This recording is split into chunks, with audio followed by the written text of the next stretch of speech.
About halfway through the presentation, she's going to turn it over to an actual LMPD recruit, Jaren Crittenden, Jaren. His last name is Crittenden, spelled just like the street. Does anybody have any questions before we get started? No video today in today's press conference. Immediately following the press conference, we'll upload this to YouTube per usual, so you can steal our slides and stats. Sound good with everybody? Okay, we'll get started. Deputy Chief.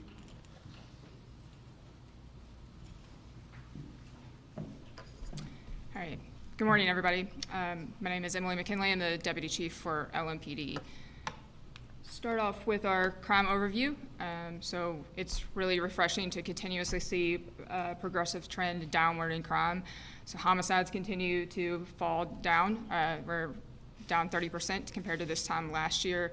Same with our shootings. And I think it's really important to note that we had 0 non-fatal shootings last week. And I don't remember a week where we have had that in recent times. So it's really refreshing to see that. Really good work by officers keeping people safe. Really good work by the community talking to us and speaking with us and making sure that we're getting people off the street who have guns and getting guns off the street. And so you see that reflected here in these numbers. Our carjackings continue to decline. We're down 30% as well in carjackings. And then business robberies. I know last week we talked, or last bi-weekly we talked about business robberies, and they were up the last bi-weekly, and now we've seen that go down this week or these past few weeks. So again, refreshing progress. Good to see this progress. And I think you see this throughout the country. You hear all cities talking about how crime is down. And I think there's two reasons why that is. The first is public trust and stability. And I'm not talking necessarily about public trust just in policing, but public trust with each other, with our institutions, with our communities, trusting that people are going to hold people accountable and knowing that. And I think that drives crime down.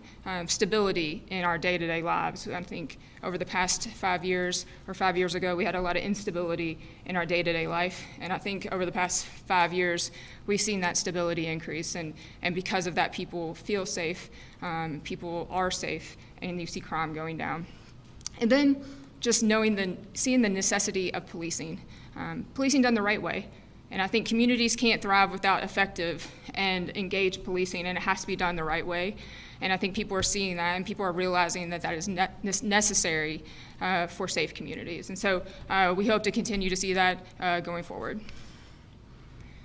One thing that we definitely need more of, is community involvement. We cannot do this alone. I think we've said that ad nauseum. We do not do this by ourselves. This is not just a police problem. This is a community problem, and community safety requires all of us to work together. And sometimes that's hard. And what we need people to speak up. We need people who have done homicides, shootings, carjackings, robberies, who are doing these most violent crimes. We need people to speak up. We need anonymous tips, and we've got several so far this year. We've had over 5,000 calls to our tip line for crime tips that have come in, and nearly 400 of those have been related to homicides. And I know there's been a lot of focus on the bus stop shooting and the bus stop incidents for the first day of school and then last week. And there were 7 tips that came in for that first shooting that helped us to identify the shooters and make those arrests in that case. And from the homicide that took place just last week, there's been 15 tips so far that have came in. And what we need most are people to be brave. I know people were out there. I know people know who did this. I know people who know who did that homicide. And I need people to speak up. I need that person who saw it to speak up. I need the person who did that to speak up. And I know that's a heavy weight that you're carrying on your shoulders. And I know that it's tough, and I know that it's hard. And it's not complicated, but it is hard. But we're here to help you. The community wants to help you. We all need to work together. We have to speak up. And that's how we get crime down. And there's multiple ways. You can text crimes, CRIMES. If you text that, you can text tips in that way. You don't have to speak to anyone. You can also go to our website, lmpd.com, and type tips in as well on our website. So another thing, people, when you talk about tips and knowing something, you always assume that someone else is going to do it. Someone else is going to call in. Someone else is going to take that step. Someone else is going to be that leader and take that initiative. And we had this conversation in our department recently about you needing to be the one that would take that first step. You need to be that one that takes that initiative to get that job done. And so I sent this out to our department a couple weeks ago, and I'll read it to you because I want to share it with the community, because I want people to know that it's you that has to step forward. You cannot wait and assume that somebody else is going to do that job, that somebody else is going to do the hard thing. It has to be you that does that hard thing. And so I sent this picture out. I did not write this or create this. I just thought it was something that people would appreciate on our agency as far as taking the initiative and being a good leader. But so I'll read this to you. There was an important job to be done, and everybody was sure that somebody would do it. Anybody could have done it, but nobody did it. Somebody got angry about that because it was everybody's job. Everybody thought anybody could do it, but nobody realized that everybody wouldn't do it. And it ended up that everybody blamed somebody when nobody did what anybody could have. We have to be leaders in our community. We have to be leaders in our department. We have to be leaders for our kids to show them that we're not afraid. We're not afraid to do the hard things. We're not afraid to take that risk. And so we have to be leaders for our people and everybody that we live with and the communities that we serve. In talking about leadership, on Monday we swore in 20 officers and civilian staff, and we promoted them. So we had 2 majors that were promoted. We had 3 lieutenants, 8 sergeants, and 7 professional staff that were promoted to positions within our department, leadership positions within our department. And in that speech, the chief cited 3 things. He gave them 3 things to keep in mind, and those were: 1, always keep improving yourself and each other.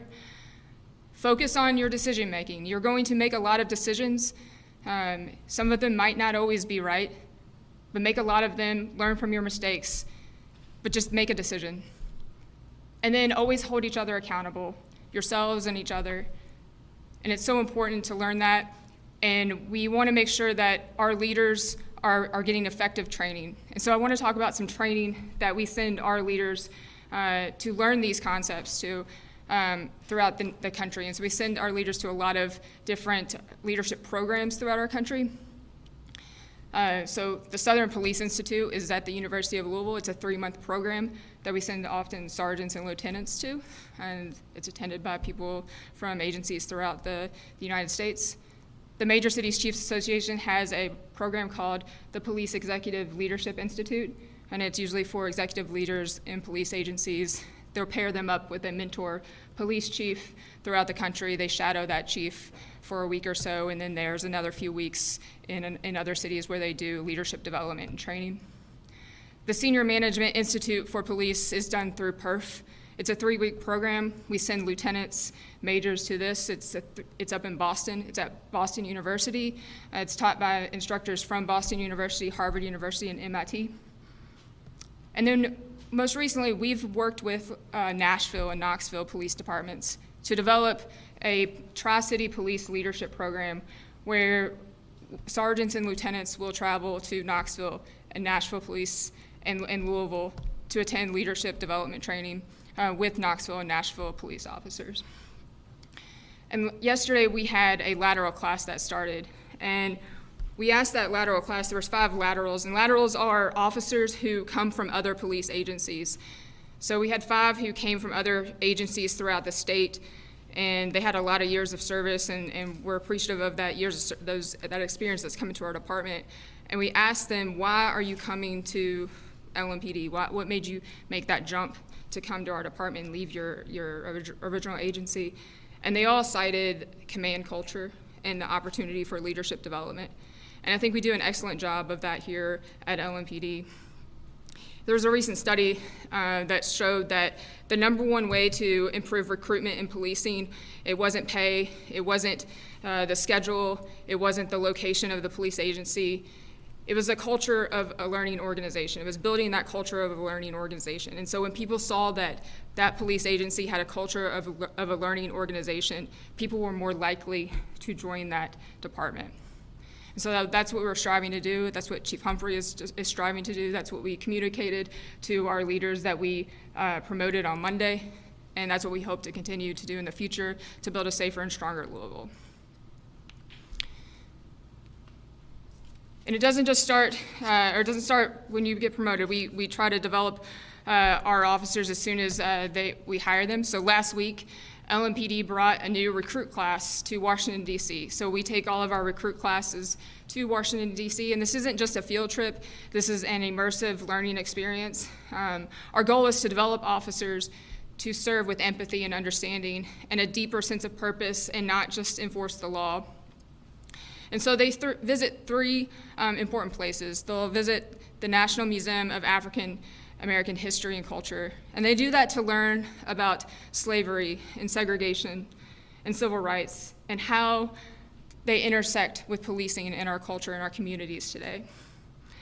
And they also go to the United States Holocaust Memorial Museum, where they learn about the impact of power and how that can affect communities when power goes unchecked, and how when systems are abused, how that affects communities and people, and how when people in authority fail to protect the most vulnerable people. So they learn that at that museum. And they'll also go to the National Law Enforcement Memorial Museum to learn and reflect on the sacrifices made by officers who gave their lives serving their communities in the history of our profession. And so we tie these lessons back to Louisville because policing here, like everywhere, is affected and shaped by their history of that city. And so we want our recruits to understand that. And so that's why we send them to Washington, D.C. for this experience. And so last week they went there. We have a recruit here. His name is Jaron Crittenden. And so he's going to come up and give a perspective of what he learned and what he took from his experience in Washington, D.C. at these three locations and others. So I'll turn it over to Jaron.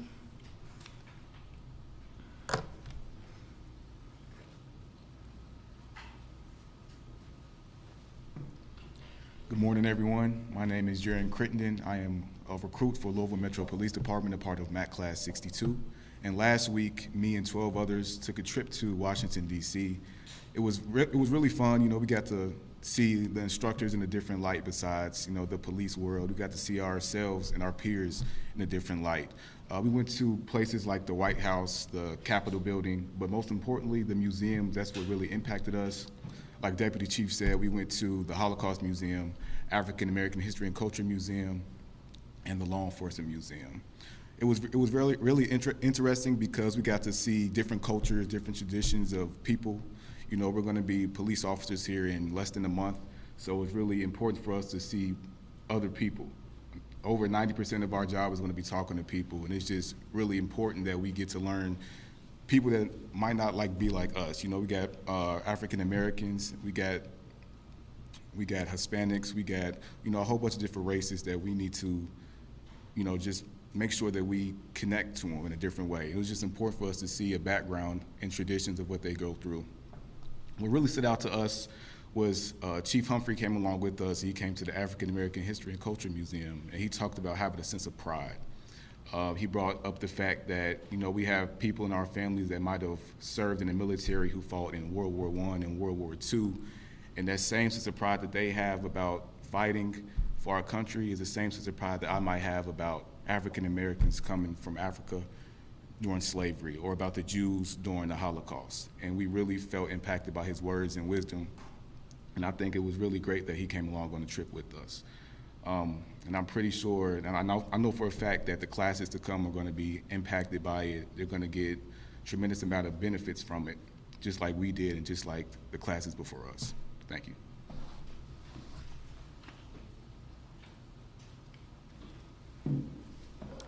Thank you, Jaron. And we have several pictures that we have available. We'll make sure we get those out to you all so that you all can highlight this. I think it's important that you all highlight what we are doing. This is unique. Not every police agency does this, and so I think this is special to Louisville that we are using this opportunity to train our recruits and give them a different perspective. So, again, the Kentucky State Fair is well underway. I think, well, this is the final weekend, so it ends Sunday. We've had several people out there have been doing our push-up challenge. I was out there last night. I did the push-up challenge. I didn't win, but took a picture with the belt. So I'm not sure who the winner is, but recruitment's out there. They're always looking for good applicants, and they're giving away gun locks. I know we've given away over 11,000 gun locks, I think, so far this state fair. And so there's a lot of crime prevention information out there. And then also our SWAT team, our K-9 unit is out there. Our Air 60 is there. Kids can get inside and play with the equipment and speak with officers and have a great time. So head out there and see us. So at that time, I will open it up for questions. Is there any updates on the 10th and Chestnut Street shooting from last week? Yeah, so the question is, are there any updates on the 10th and Chestnut Street shooting last week? And so that shooting was the homicide of Rhodesia Williams, who was walking to school with her 7-year-old daughter. And so, you know, I'm a parent. I have 3 kids, and you know, I know the chaos of school mornings, and you know, the chaos of rushing out the door, and you know, do we have our shoes on? Do we have our lunch? Do we have our homework? Do we have is our teeth brushed? Do we have our hair done? And so it's often the 5 to 15 minute stressful push out the door, but then there comes this like brief moment of calm when we're walking to the bus stop, or we're in the car and we're headed to school, and everything's calm. So you had that stressful moment and everything's calm. And I saw that in that video where Rhodesia's walking with her daughter to the bus stop. So they're walking to the bus stop. It is on video, and they're holding hands walking to that bus stop. And so I imagine them, and I hope that morning was similar like most of our parents' mornings. They had the chaos of getting out the door, and then they had this brief moment of calm and tranquility where they're walking hand in hand to that bus stop. And it was unfortunately interrupted with extreme violence and a nightmare that I can't imagine a 7-year-old experiencing. But I hope that the 7-year-old, her daughter, is able to remember that brief moment of calm and chaos of holding her mom's hand before her mom was fatally shot in front of her. I hope I hope she remembers that moment, that in those seconds before the nightmare, there was calm and there was love and they were having a good time. And I don't know what they were talking about or if they were even talking, but I hope that she remembers that moment with her mom and that morning, and not everything that happened after that.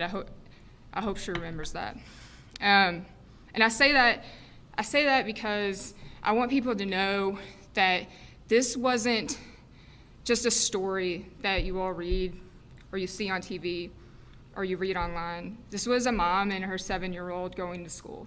And they had a morning just like we all have every day. They got ready for school and they walked out and they had that time together before the day started. And so I want people to know that these are people, these are not stories, these are not numbers. I know we talk about numbers, but every single one of these homicides, the homicide that happened later that night with the mom who was shot, who was pregnant and shot and was not an intended target. I want people to understand that these are people who are living lives just like every single one of us and have experiences just like every single one of us. And I say that also to put pressure on people who know. There's people that know who did these homicides and others, and we need people to speak up. So the short answer is I don't have any updates right now, but I hope that somebody is listening, and I hope somebody calls the tip line or someone calls homicide and is willing to take that risk and speak up. Those 15 tips you mentioned, was that for this homicide? Yeah. Yes. Did they lead to any potential suspects or lead you anywhere?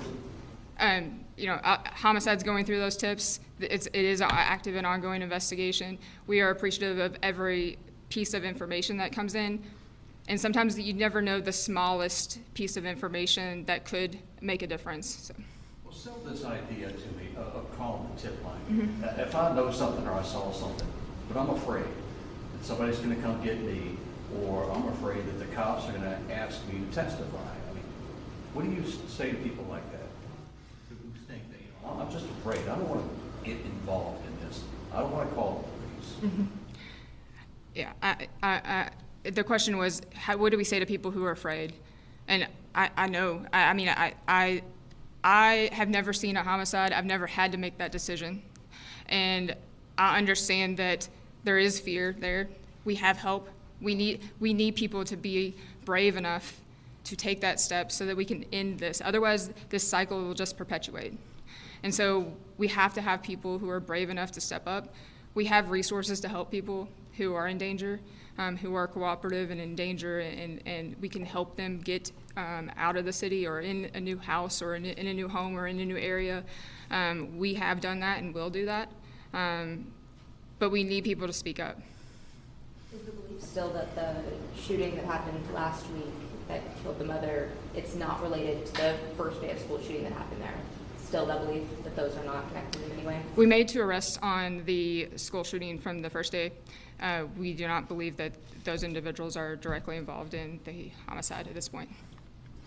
There's a search going on for a man that was mistakenly let out by LMPD on HIP. Are you guys involved in that? So we have a fugitive unit. I know they're working with HIP to locate that individual. Again, if anybody knows where that individual is, we ask them to please call our tip line. I want to know if you had any updates on the investigation into the killing of Michael Wada, the LMPD officer who was killed earlier this year. I know there were arrests made in that, but I mean, do you guys ever get to anything as far as motive or find out if this was a targeted killing of a law enforcement officer? Or are there any more details you can share with us? Yeah, so the question was, could I share more details about the homicide of Michael Wada, the corrections officer that was killed earlier in the year? I don't have any more details at this point. And there are a lot of Facebook posts about different car break-ins across the city, specifically in the East End, and even people on Facebook saying, here's what we know. While car break-ins and burglaries are down, are you guys thinking that this is an organized crime type of thing, or is it just crime of opportunity? Yeah, so the question was about car break-ins and some burglaries that have happened around town. Could this be an organized crime ring or crime of opportunity? I would think that several of them are both. I know that there has been reports of some organized crime rings that have came into Louisville, but there's also everyday car break-ins that could just be crime of opportunity. So I would think it would be a mixture of both. And can I get a question for the chief? I have one question for you.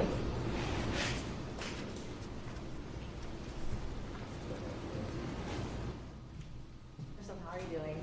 How are you? I'm well. So the Louisville Inspector General contract is up in November. Many are calling for him to be reappointed. Would you like to see him stay in his role? What I need, the question was, would I like to see the Inspector General be reappointed?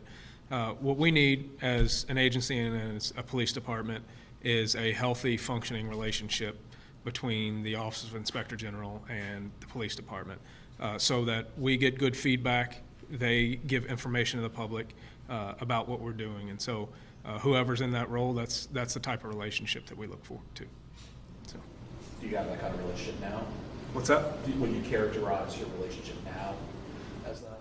Would I characterize our relationship as highly functioning now? I think we have some roadblocks that I would like to improve, and I think we are both putting efforts towards making sure we streamline a lot of the bumps that we've had over the past year or so. That's it, everybody. Thank you. Thank you. After this.